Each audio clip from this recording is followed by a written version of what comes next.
John Mendez, and this is our latest article for Motorboat and Yachting on rougher weather handling. Before you go out on a day that's a bit less than great, a few things you might want to contemplate. Nice and sheltered where we are now, but the forecast isn't great.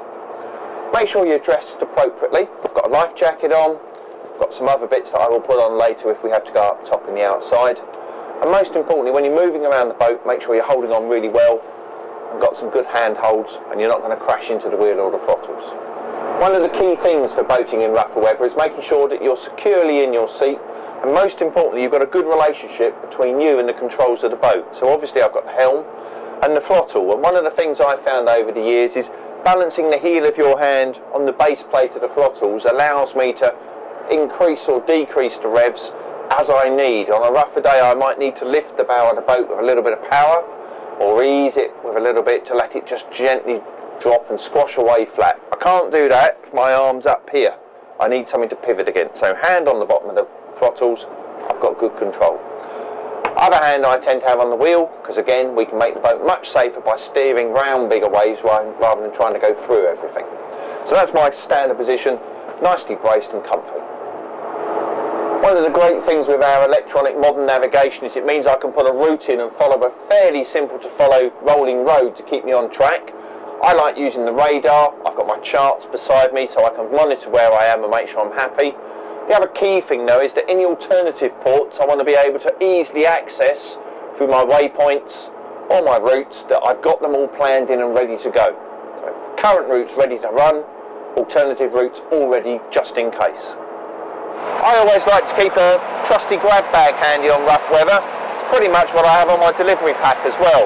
I've got flares, emergency drogue in case we have a real problem when we're disabled, first aid kit, personal radio, personal flares, big bag of flares with a foghorn and extra bits and pieces. And I like to keep the toolkit handy as well. There's nothing worse than if you get a bad day and you break down and you're searching for that elusive spanner. I get all that into one place and then I store it on the floor of the boat. Can't fall over, can't slip, can't end up everywhere. Grab bag's good because it's waterproof. If anything goes wrong, it's all ready for me.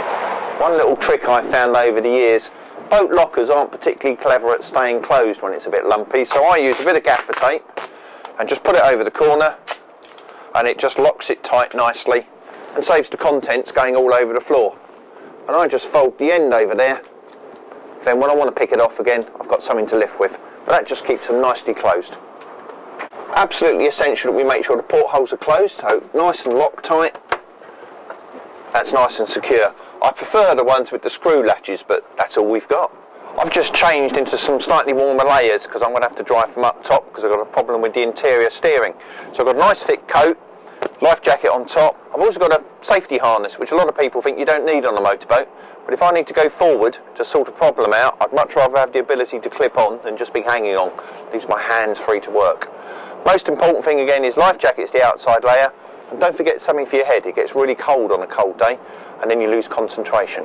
So proper equipment, proper gear, look after yourself. Then you can look after the boat.